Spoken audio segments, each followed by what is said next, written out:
Hello, thanks for joining us today. Welcome to the Introduction to Excel. I am Linda Fitzgerald and I will be your presenter today. And we also have David with us. He is the director of our SBDC here, and he will be running things for me from the back end. So this is the Shasta-Cascade Small Business Development Center. We're a nonprofit organization, and we provide confidential, no-cost advisory and training services to small businesses. We are sponsored by the U.S. Small Business Administration and the HSU Sponsored Programs Foundation. And this is our new location in downtown Reading. This is our Shasta Trinity County team of advisors, and we support you in all different aspects of your business. So whatever you need help on, I bet there's an advisor here that can help move your company forward. These are no charge advisory sessions for you. And the reason for that is because we have your tax dollars paying for this. We also have access to advisors that are outside of our area in different specialties areas for you. So please do get in touch with us and we'll point you to the right people. At the end of this presentation, and this is a 1-hour presentation, I will talk with you more about how you can connect with the various advisors available to you through the SBDC. Let me start with our disclaimer. The information provided in this webinar and any supplementary materials provided to registrants are intended for educational and informational purposes only and does not constitute professional, financial, or legal advice. No registrant should act or fail to act on the basis of any material contained in this webinar without obtaining proper financial, legal, and other professional advice specific to their situation. The Northern California Small Business Development Center and its host, the HSU Sponsored Programs Foundation, specifically disclaims any liability, loss, or risk, personal or otherwise, which is incurred as a consequence, directly or indirectly, of the use and application of any of the information presented in this webinar. I am Linda Fitzgerald. I spent 7 years at Microsoft where I learned to use Excel very well and used it as a financial analyst for over 10 years. I would joke with people that my second language is Excel. And I've been running my own business for 7 years now. I love using Excel. The features in it are amazing. It does take a little time and practice to learn them. So don't worry, we're going to get you started and comfortable today. I'm going to talk about the introduction to Excel. We're going to talk about your screen layout, creating a spreadsheet, the various features that are frequently used and they're going to make you more effective in taking care of your business. We're going to address your questions and then we're going to wrap up. So first of all, let's go in and explore the screen. So I'm going to stop sharing this screen and I'm going to go over to Excel.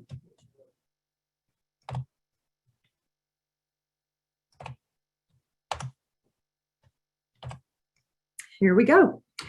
When you open Excel, this is what you're looking at. It's a blank spreadsheet. A spreadsheet is kind of like if you ever played the game Battleship. You have rows and you have columns. And in this spreadsheet, each of these little squares is a cell, and I can click in it.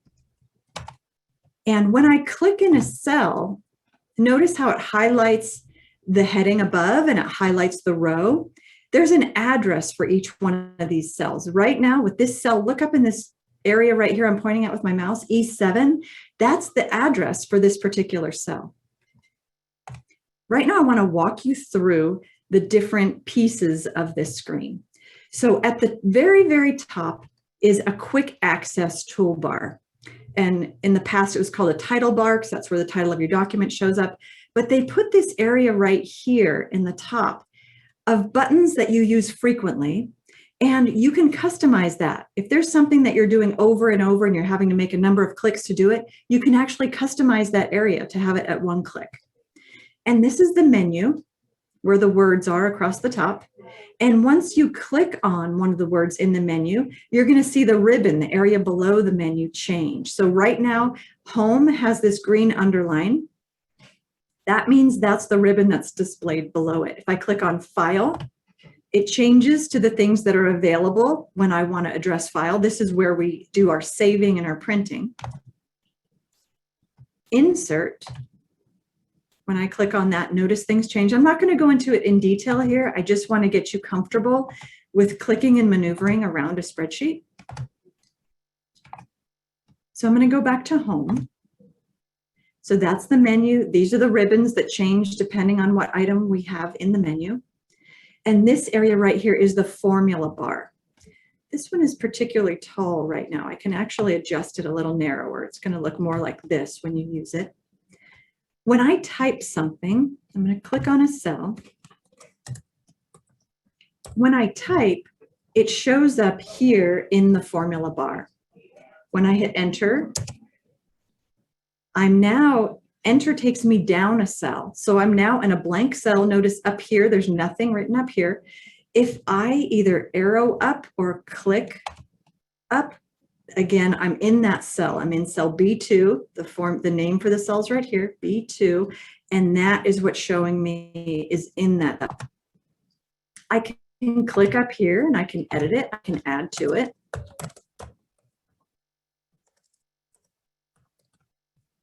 And hit enter. And dates are funny because dates can do different sorts of formatting. So I'm going to leave that for right now.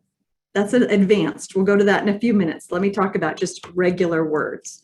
Let's imagine that we have a sales team and we are going to say David's on the sales team. I use David's name because he's hosting today. And David's on the sales team and I'm on the sales team. And Emily's on the sales team. Emily's on with us as well.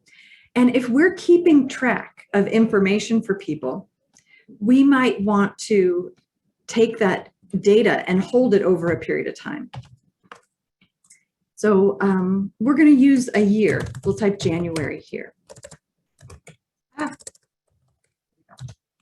Now, watch the shape of this square right here. I'm not going to much into the data for a minute. I want to show you how my mouse is changing. Right now, when I click on this cell and you look at my mouse, it's a white cross. If I take it up here, it turns into 4 arrows, 4 black arrows. If I take it down here, it turns into a black cross. The reason for that is the mouse does different things depending on where you are. If I go up into the menu area, watch how my mouse is turning into different shapes. It just depends on what I have available. When it's an arrow up here, it's allowing me to select something. When it's here, if I click on the E, it selects the entire column. If I go here in between, it's a double-headed arrow allowing me to make the columns different widths. I'm holding the left mouse button down and dragging.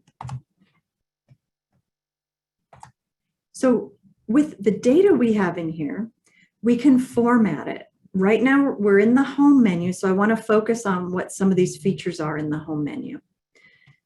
With home, we have cut, copy, format painter. Let's talk about cut. If we decide we don't want this here, we can hit the cut button and see the little moving marquee around it. The action I'm going to take relates to that. I'm going to click where I want it to be. And now I can hit, now I have a paste option here and I pasted it. So by cutting and pasting, I moved it. Another option is we can copy. Up here I have copy. Again, there's that moving item. That's the item we're copying. And I can click somewhere else and paste it. These are buttons up here. I really like the key commands.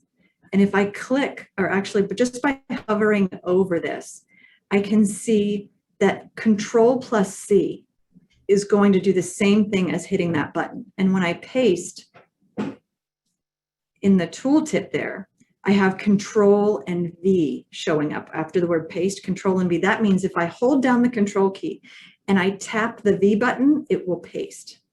Personally, I like those keystrokes. Control X is cut. You don't have to memorize them because they're there for you just by hovering over these buttons. You'll see what those are. Those are big time savers for you. Format Painter. Let's do some formatting.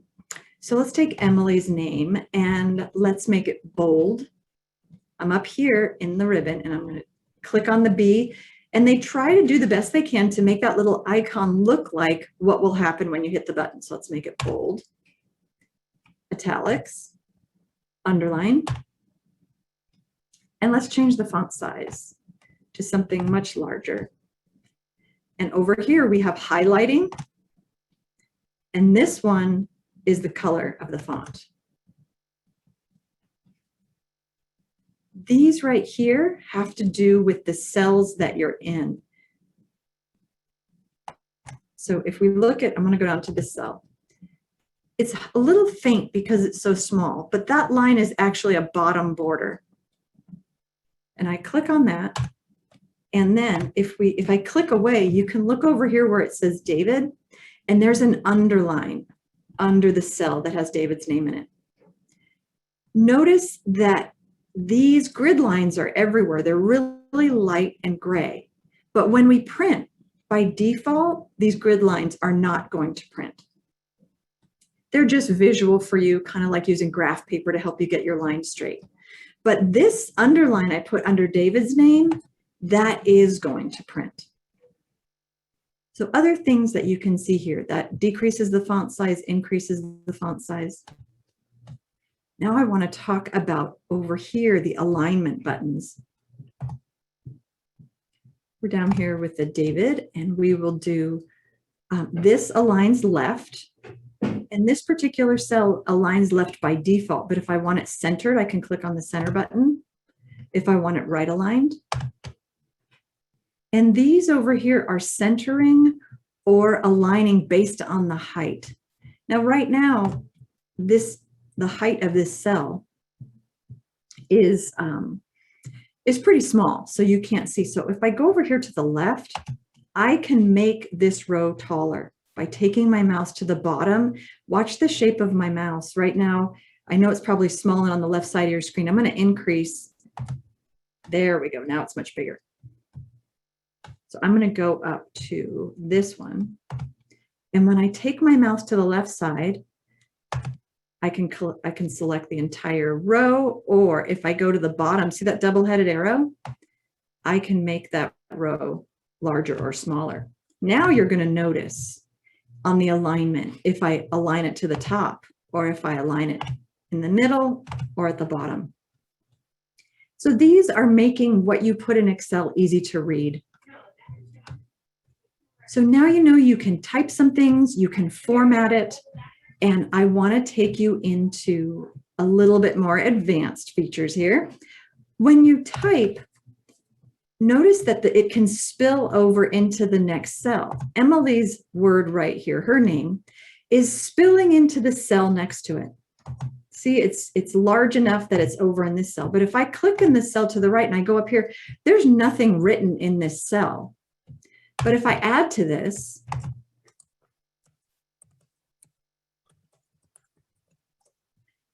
it fills over to the following cells.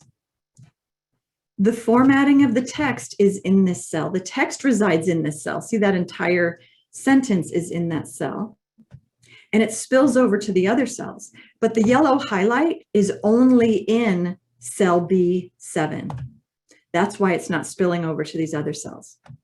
And when I go to the cell to the right, if I go to C7, notice there's nothing written in that cell, because it spills over into empty cells. If there were something written in this cell, look what happens. We lose the rest of what is written in cell B7 because there's contents in cell C7. And we want to get to Emily's information. Here we can go up here and we can adjust this wider or narrower. Or here's my favorite feature here. Watch this. You go in between B and C and double click. It does what's called best fit and enlarges that column to the widest entry that's in there. Now I want to talk about numbers and dates. This date, remember how we entered it? It changed the format. If we want it to look different, see right here, number formats? I'm selecting the cell that I want to change. I go up here to the number format and I have different dates I can choose from. Short date, long date. And there's more formats we can choose from other than that, but I'm just going to stick with what's showing here. And I'm going to use the short date.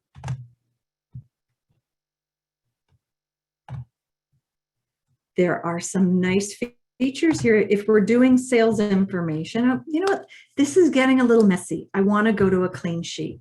Down here in Excel, it opens with a number of sheets. They have a name in the bottom corner on the tab. This one, I'm just going to rename it. I'm going to call this practice. And by changing the name, I'm going to double click where it says sheet 1. And I'm going to call it practice. And now we're going to go to a clean sheet 2. Oops, it's not clean. I worked in this already. Wrong answer. Let's open a new one. I had that for you for things that we can go look at. So here's a new sheet. It's blank. And what would really help you in Excel is if you have some other Excel sheets as an example of what a good one would look like. You can do that by going to Google and searching for Excel templates, Excel spreadsheets, even Google Sheets will give you some nice layouts. When you have an idea of what you want your output to look like, then you can be a lot smarter with how you set things up. So in business, often what you're looking at is something you're doing for your company over time, such as sales. So let's talk about a sales sheet. And let's say you have product 1, product 2, product 3. And you have a certain amount of items that you sold in January. I'm going to fill in some random numbers. We'll say you sold 52 in January of product 1, and you sold 14 of product 2, and 7 of product 3. And you're just going to track this throughout the whole year. What's really nice is you don't have to type in January, February, March. There's a feature with Excel where it has some automatic entries already for you, and the months are a great example. So I'm going to click on where it says January, and notice the shape. I'm going to enlarge the screen again. I want you to be able to see it better. Here we go. Notice the shape of my mouse changes when I'm in the bottom right corner. When I have this shape, I'm going to hold my left mouse button down and drag to the right. And you can see this little tip underneath of if I let go where I will be. So I'm going to let go of the left mouse button here, and it populates for me. So I might have numbers in here that, you know what, these months have already happened. So I'm going to put some more numbers in here. Granted, you would put in real numbers. I am putting in fake numbers. When I'm maneuvering in Excel, if I type a number and I hit enter, it goes down. Let me do this for March. I'm going to type in 58, and if I hit the enter key, it goes down. So I'm going to enter some more numbers here. Now I'm going to go to April for product 1. If you want to move across instead of down, you type in your number and you hit the tab key. That takes you across. I'm going to enter things through April, since if you're watching this live, we hopefully have our final numbers for April. And we hopefully, as we're anticipating what we're going to do in the rest of the year, it's really nice to have some expected numbers. What do you think you're going to sell in May? Maybe because of history with May, we think we're going to get 35, and we'll get 40 and maybe 20 again. If people are working in a spreadsheet where you have some of your numbers as actual numbers and some of them as budget, here's what I like to have people do. I encourage them to put it across the top. Now watch, I can autofill this in the same way of repeating that number. Those are my actual numbers. And then in May, I can put expected. And I like to color code things. When I have a spreadsheet like this, I will color code the cell to be highlighted in a pale yellow if it wants me to type there.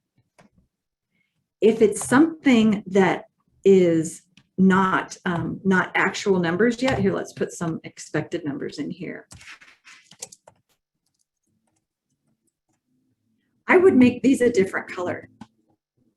If they're not real numbers, maybe red to me is a little bit harsh, so I don't like to do that. But let's do something in, red to me means negative numbers when it comes to finance. But let's do these in, we'll do this maroon color, close to red, but you get the idea. Here's another key thing you can do is you can highlight this a different color to know that those aren't final. So these numbers are really valuable. You're going to be able to track things over time. You only have to enter it in once and then you save it. I'm going to hit the save button here to keep track of the changes I've made. And there's nothing quite like learning Excel by just using Excel. So, and in just a moment, I'm going to pause for questions, but let me add a little bit more formatting and techniques for you. So here I'm going to put a total. And here I want to add the numbers that are above. The traditional format for a cell that has a sum is one line on top, two lines on the bottom. You can't really tell when I'm over it right now, but when I click away, you can see it faintly. There's two lines on the bottom. Excel has a great feature to help with this, and that is up on the top. You can see it here, AutoSum.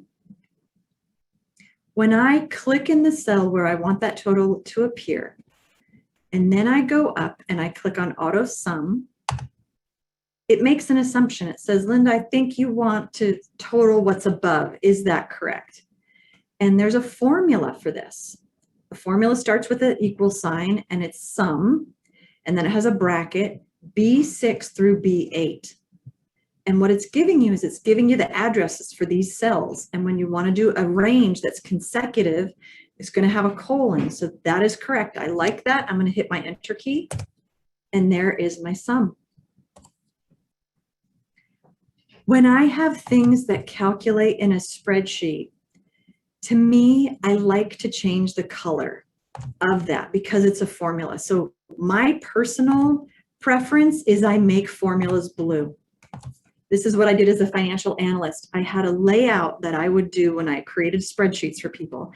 And what I would say, I'd have a little color code above and it would say blue text equals formula.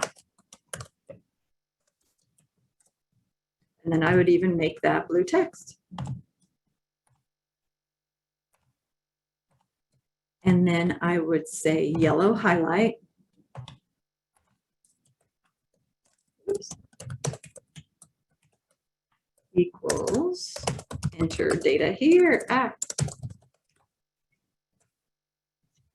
And that, by having that on the top of the spreadsheet, sometimes it's reminding me how it works if I've just started the technique. If I share the spreadsheet with someone, they understand how it works. And here with formulas, formulas will do a lot of the work for us. After I establish a spreadsheet, and then I let the formulas help. Now here I showed you earlier how we can copy things across.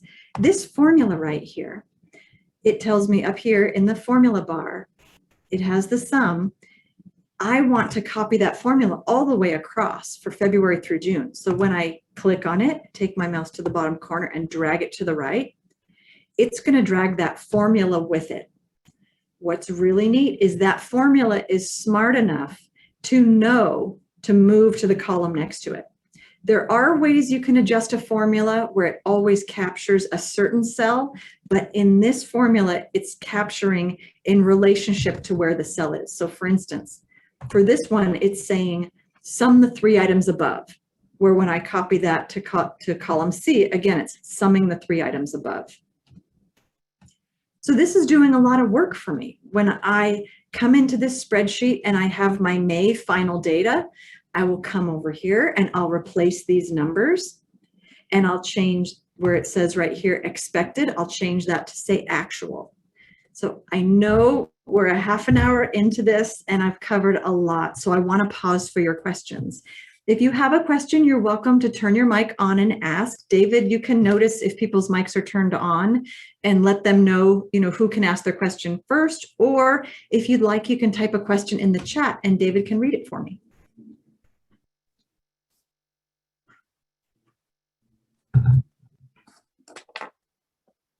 Hello. Yes, ask your question. Hello. Hi. Hi. Okay. If you don't mind, could I ask you to repeat that last bit where you dragged the formula across? Because I didn't quite understand how that worked. I am going to undo what I just did. Thank you.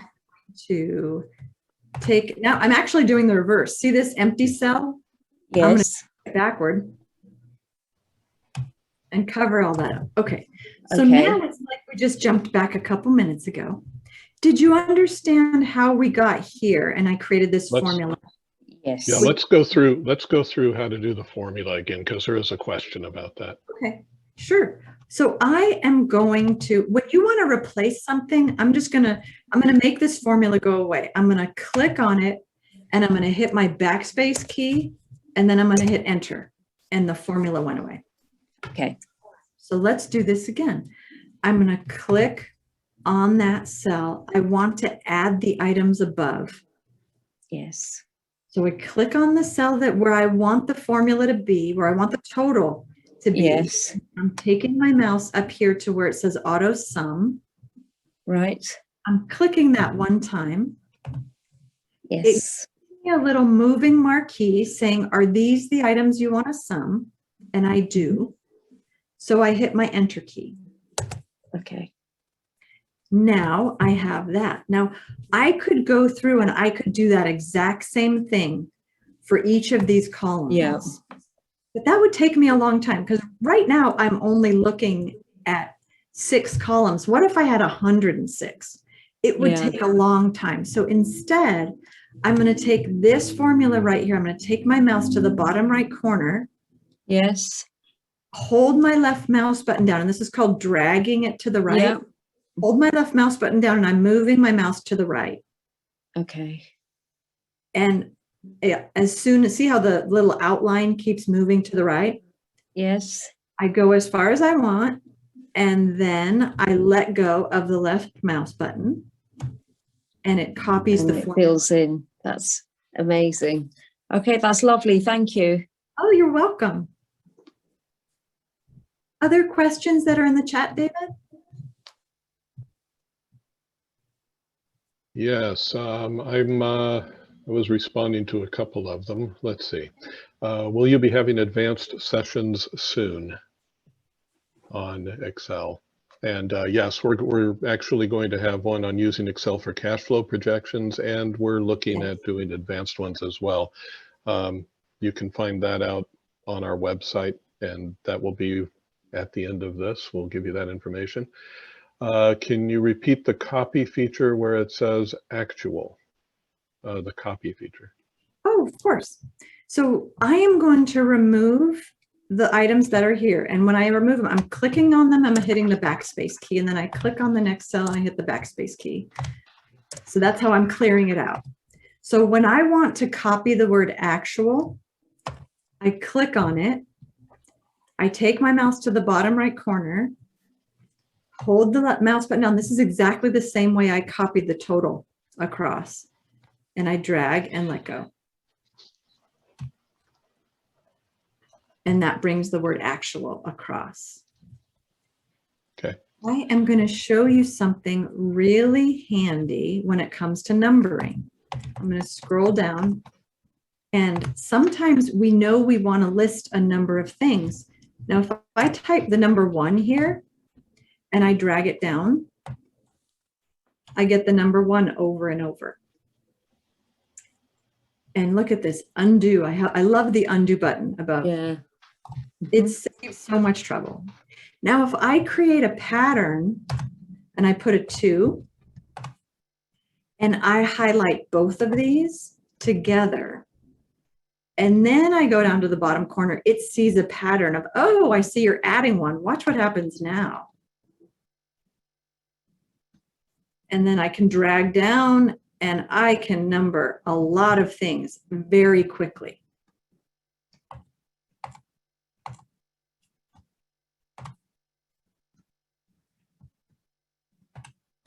So those are some format things. Now, here's something I want to show you, and this is important in business. It is important to be able to learn to chart things. And this is something we're going to go more into in the advanced class, but I want you to understand the basics of it. And I might be a little bit limited in my ability to get to all these tools because Zoom formats a little bar across my screen. So we'll see how this will work. So I'm going to go here and I am going to insert. Here we're over on the insert now. I'm going to insert a chart. Recommended charts. Let's see, let's go here. We're going to go with this basic chart right here and click OK. Now it pasted the chart right over my data. So I'm going to do some adjusting here. I want you to be able to look at the data and my chart at the same time. I'm going to need to shrink the size of this. And let's see. Oops, I dragged the wrong thing. Let's hit that undo button.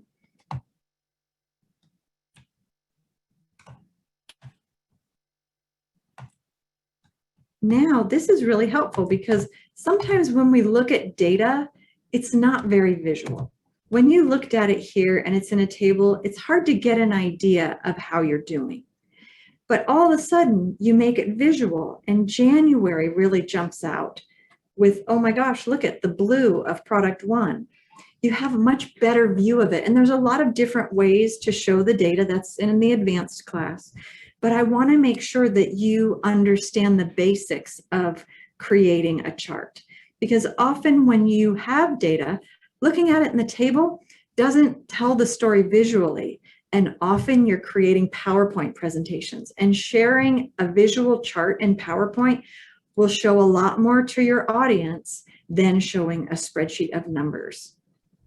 I want to pause again for questions. Are there any questions on that? I realize this is a little advanced, but I've had people ask the last time I taught Intro to Excel, they thought this was really important, so I wanted to make sure I addressed it even briefly today. Well, I didn't see where the charts came from. I saw when they were all, Oh, sure. all the choices, but, okay. But I missed where you went to get them. I'm sorry. I'm going to delete this chart. I'm going to click on it. And when I click anywhere on it, it gets these little dots around it. And I'm going to hit delete because I want it to go away. So let's go back. Review is great with Excel. It just helps you get more comfortable. So again, I'm going to go in and I'm going to select the data here. We'll go as far as March like we did last time. And then I had to change the menu, and this will be something I'm going to do right after I show you this chart. I'm going to show you the other menus. Clicking on the insert button changed my menus. Now, I'm sorry, change the ribbon. The menus where the words are. Change the ribbon. And over here, I clicked on the recommended charts. Over here, there's lots of other charts I could choose from, but it just brought up a recommended chart. I can just as easily have selected these other charts. I don't want to go there now because I don't want to confuse it. I just want to keep it basic. And I'm going to choose the same chart again. And then I'm going to say okay, and it pastes it right into the spreadsheet I'm already in. When it is selected and it has these little dots, I can move it around. Sometimes you want people to see your data. Sometimes you hide your data with your chart. You just put a title above and you hide the data. I'm going to put it next to it this way for you so you can see both.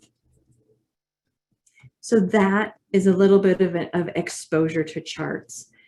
When I click it, yes, we have Dave. a couple of questions Sure. about that. One says, can we change the Y legend from 0, 10, 20, 30? Yes, that's an advanced class. Okay. Yeah, I just wanted to give you a little bit of exposure to the ability to create a chart, but I have to make sure we don't get lost over there. I just wanted to touch on it at its most basic format. Okay. And So Roma has two questions. Sure. I assume they're related to the chart. Roma, why don't you go ahead and ask? Thanks. One is, so if there's 30 products, how Yes. can I keep the months showing but product 30 showing. So scrolling up, but freezing a certain part of the page. Freezing a certain part of the page. Oh, I see what you're saying. I'm going to remove this chart. You're not talking about chart, you're talking about the spreadsheet, right? Correct. Okay.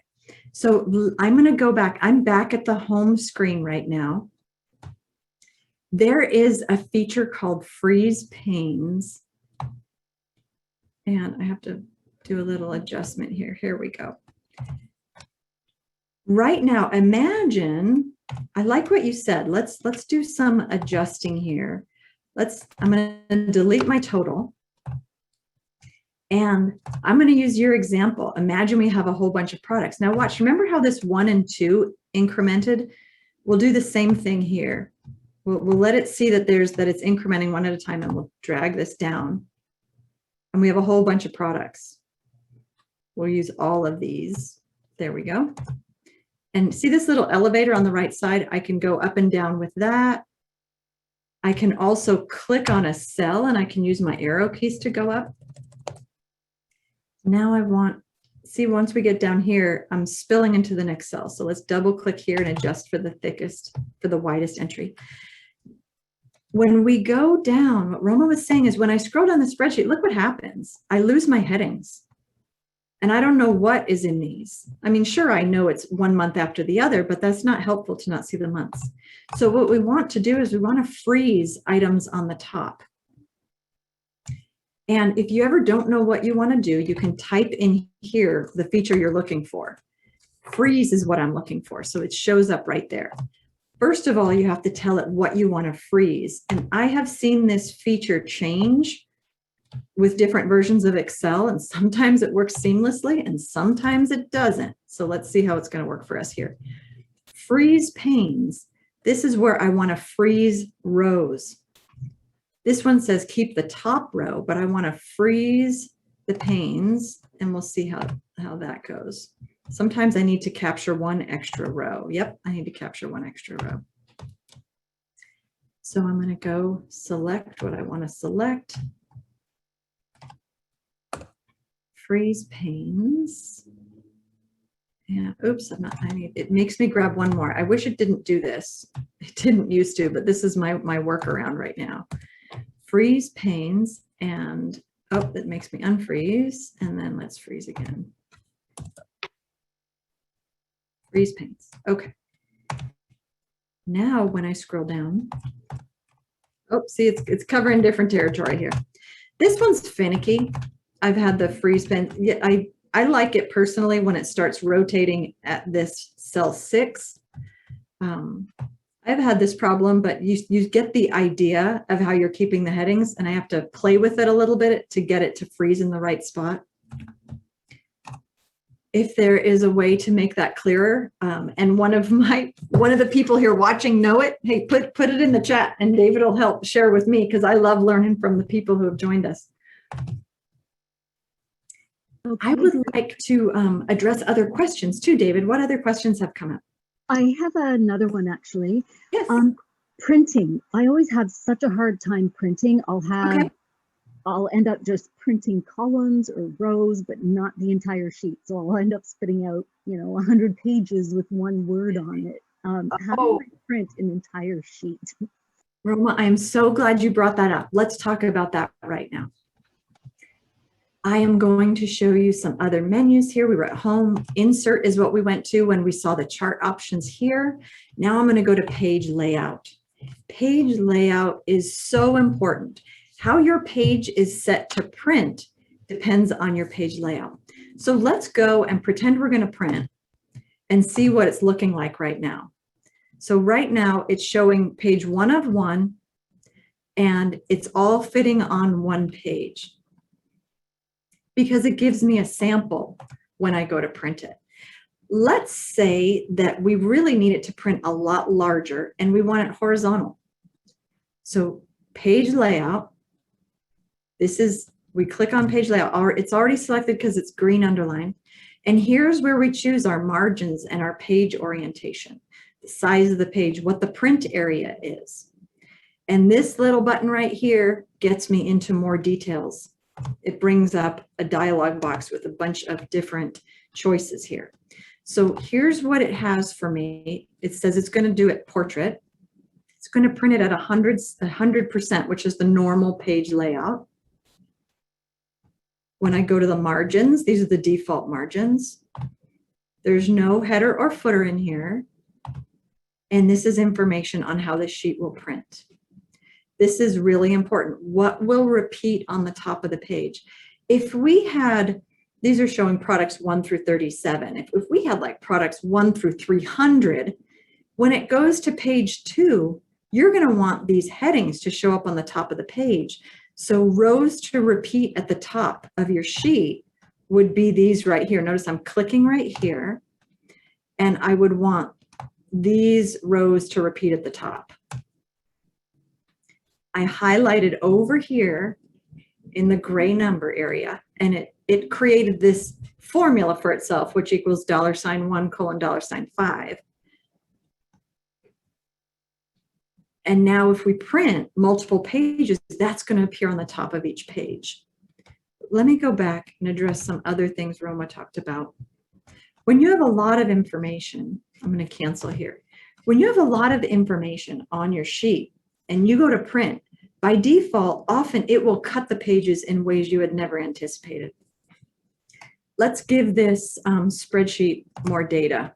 See how we have the months right here? I'm going to take it to a bunch of months. Look at, I can keep dragging it. It keeps just restarting the month. It keeps adding another year. In December, it knows to bring January. Now it's not going to print so clean. Watch this. File print.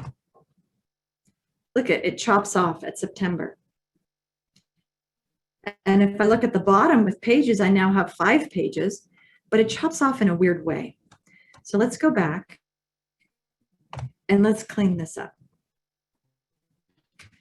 First of all, let's end at December. Let's not, I'm going to go up here and I'm going to delete the future months. We don't normally look at it that way.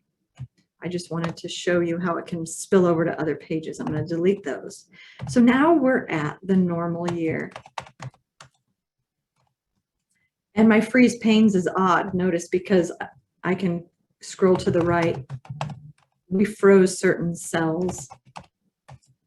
And right here, we'll just take this information and drag it to the right for the same reason of what we did the dragging before, copying and moving it. I can double click to enlarge my, there's a little bit of repeat. Okay, so that looks pretty good. Imagine that we want to see what page 1 looks like. So here we go to File, Print, and there we are. We're chopped off at August. And if we go to page 2, doesn't make sense. It looks messy. So let's clean this up. I'm going to exit back. And now it's my page orientation. I'm going to, here I have page layout selected in the menu. It's showing me things related to my page layout on the ribbon. I'm going to click on this little arrow that's going to allow me to drill into more details. One thing that will solve my problem is changing to landscape. That is the orientation of the page. Notice the little image over here, portrait and landscape. Landscape is horizontal page. And I'll just say okay to that. And let's see how that helped me. Big benefit. That helps a lot. I have the whole thing in there. So now, you know what I want? I want to add a total for the year. So let's go over here and say total. And I get to use my formula again, the formula button. In this cell, I have to go back to my home. Here we go. I clicked on home in the menu. It brought up the home ribbon, which has the AutoSum button. Clicking on AutoSum, it didn't have any numbers above it to total, but it saw numbers on the left and said, Linda, this must be what you want as total. And I agree with it, so I'm going to hit the enter key. Now I can drag these numbers down, and there's my formula. To stick with what I taught you before, I'm going to make this blue because it's a formula. Now watch what happens when I go to print. My total isn't on the page. Look, page 2 is below. Page 3 is my totals. So this is what Roman was talking about. It comes out on all different pages. So let me go back to my spreadsheet. See this little dashed line right here between N and M? That's where Excel is telling me there's a page break right now. I don't want that page break to be there. I want this to all fit on one horizontal page.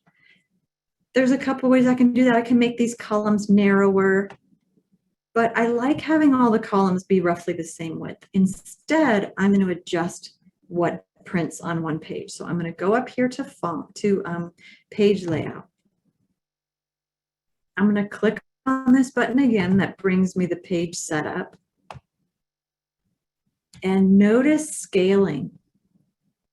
The landscape is great. Scaling, when it prints at 100%, it's not fitting. I can reduce my percentage and play with the percentage to see how much smaller I need to get, or I can let the computer do it for me. I can say, I want this to fit. I'm clicking on the little radio button down here to fit to. Fit to 1 page wide by 1 page tall. We'll start with that. Watch what happens. So now if we go into File, Print, everything fits on 1 page all the way down to product 37. And the total fits in there. So everything's on 1 sheet. Notice at the bottom, printing page 1 of 1 looks much more organized. So how does that feel? Did that address your question when you have multiple pages? Sometimes getting it all on 1 page is not the right answer. You know you have a very long report. So I'm going to go in here one more time, and you can say fit to 1 page wide by, we'll say 4 pages tall. I don't have enough for 4 pages tall right now, but as I work through my report in time, I may. So now with that layout, let's look at what the printout's going to look like now. Now we don't have the blank space on the right side, but we only go down to product 31. When we go to page 2, we have the products, but now we don't have any headers on page 2. So let's go clean that up. Now I'm going to go the same place. I'm going to the page layout. And I can move this around by, this is the upper bar, the title bar of the top. I can move it out of my way. I want to go to sheet. Rows to repeat at the top. That's what I want to see repeating. So I'm going to click here. I'm going to go over and tell it which rows I want to repeat on the top. To select that, I clicked with the left mouse button on the top left, and this is being recorded. You can go back to the recording again and watch it slower and do it alongside. But I clicked on the 1, I held my left mouse button down, dragged down to the 5, and then I let go and I get the moving marquee, and I say, okay. Now let's go look at what that printout looks like, and we'll say File, Print. Page 1 looks the same. And when I show page 2, yay, I have the headers across the top of page 2. Amazing. Thank you so much, Linda. You're welcome. Yes, printing can be so frustrating if you're trying to figure out how to get it on 1 page. And go ahead, and if you want, you can watch this video again. We started that at about 45 minutes into the recording. And David, please let me know another question. Okay. Suzanne had asked, and I'm not sure where we were when Suzanne asked this question, and I apologize, but she asks, so is it better to number and label on the sheet rather than in the pre-provided numbers and letters? And I'm not sure what she's referring to, but maybe you know. Number on the sheet as opposed to the pre-provided numbers. Or Susan, go ahead. Was in the past, when I didn't know what I was looking at and I was trying to create a sheet, I would see some people, like where it says A, B, and C, try to put my words and stuff up there and then use the numbers on the side. This is the first time I've seen it where she is making her, basically her legend at the top and on the side. And then when she prints it out, you don't see any of the rest of those numbers. So I think that it got answered for me, that you label within the cells when you start, and the rest of that is just kind of a, used as guide wires or guiding tools. Does that make sense? I'm using the wrong words, but I think I know what I'm saying. Oh, I think I know what you mean. When you start with your own data and you have, like, where I have product 1, 2, 3, and then I have the months across the top, and then you fill in your own data. When you have that, building a chart, it starts with your labels for the legends. If you don't have any data and you go to start a chart, it gives you its own labeling, which doesn't make a lot of sense, but it knows you want a chart. It just needs to know what kind of data you want. So as long as you start with your own labels, and this is called product 1. We could call this, apples, oranges.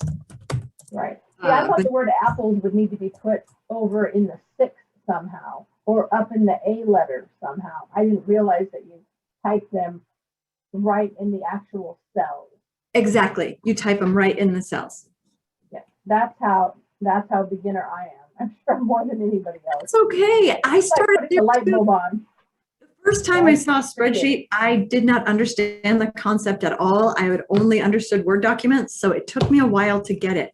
I recommend to you, we have about 6 more minutes.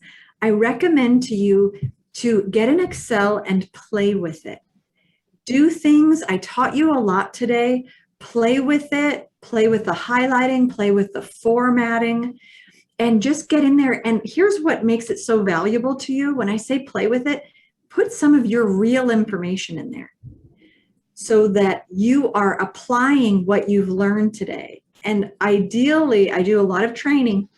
If you wait 2 weeks to exercise what we just talked about, you're going to lose 80% of what I taught you. If later today you can give yourself 10 to 15 minutes to practice what I taught you, it will help you a lot.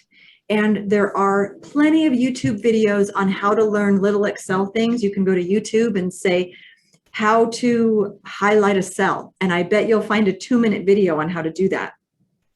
This class is great because you give me your attention for an hour and I show you information that will improve your skills in that hour. And that's what I'm here for. I want to help you be effective in your company. I want to help you be able to track information for yourself. And as David mentioned before, we do have an Excel cash flow class coming. And what's wonderful about that is with that cash flow class, you get a cash flow spreadsheet. And it's created by Joe. I've worked with Joe on these before. Joe gave me my first cash flow spreadsheet for my company when I did it years ago. And I'm going to show you how to use it and how to customize it for yourself. So this class, you're starting Excel from no data. With cash flow, we're going to give you a tool that will really help you, and you can customize it for your business. Can we try one more question real quick? Yes, sure. Okay. Can you show how to create a formula for adding different cells, not in consecutive order? Of course. So I click on the cell that I want the formula to be in. Right now I'm in cell D11 and I press the equal key. As I'm doing this, look up here in the formula bar. Now I'm clicking on the cells that I want to add together. So I might want to add this one, and I might want to add a completely different one, this one over here. Oops, I forgot to hit the plus in between. Okay, click on the one I want, and then I go up here to the formula bar and I hit the plus key. And then I hit on another cell that I want. And then I hit the plus key and I hit another cell I want. And I hit enter. When I'm all done, I hit enter.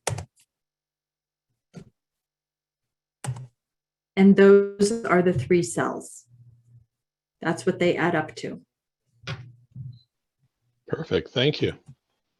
Now, another thing I really like that's in Excel, and this existed for years before someone told me that it existed, and I laughed when they told me. If you highlight a range of cells, like right now, these are all the products that we have sold This is all our actual numbers. And notice I've clicked on one and I dragged over that. Right now I have a number of cells selected. Those are all the products we've sold. I might be curious, how many products have we sold? Look down here in the bottom right.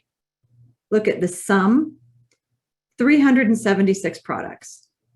There's 12 different cells that it's calculating off of. And the average of the sale is 31. That is so valuable. I might say, how many products am I anticipating to sell this entire year? I highlight the whole thing and I look down here. Well, if I hit my expected numbers, I'm going to sell 1,241 products. And I have to be careful because I'm thinking of other things to talk about, but that's the advanced class. So I have to hold myself back.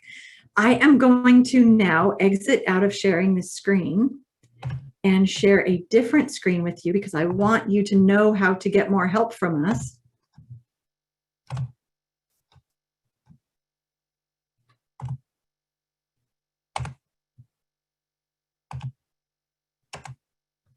Here we go. And let me run that full screen.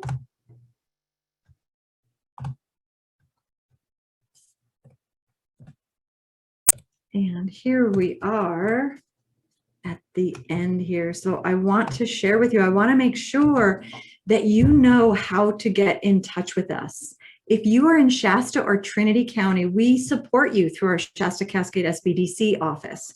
We have a number of advisors here to support you and a lot of different topics. You can go out to our website, sbdcsc.org, and check out the various webinars we have. Look at our calendar there.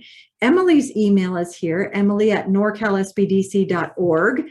Emily is the person that you first work with when you join us at the SBDC, and she will talk with you, have you fill out a form, and then determine who is the right advisor to help you move your business forward.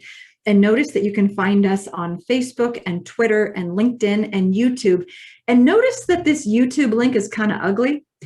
It's a little bit long. And the reason for that is we don't have 100 people following us on YouTube yet. We have to have 100 followers before we get a nice friendly label. And we can't wait to change it to Shasta SBDC like the others. We need 16 more people to join us, and you guys can be part of getting us to that 100 limit and let us change our YouTube address. We would love that. If you are not in Shasta or Trinity County, you are in the US, you are supported by an SBDC office. There is a link here, americassbdc.org/find-your-SBDC. By going there, you can find out which SBDC office supports you. We are now at the top of the hour. David, is there anything we should share before we go? I don't think so. You're going to be getting a link to this recording of this webinar. You're also going to be getting a link to a survey, and we encourage you to complete that survey. Tell us how we did, tell us where we can improve, and certainly tell us any other types of webinars you would like to see.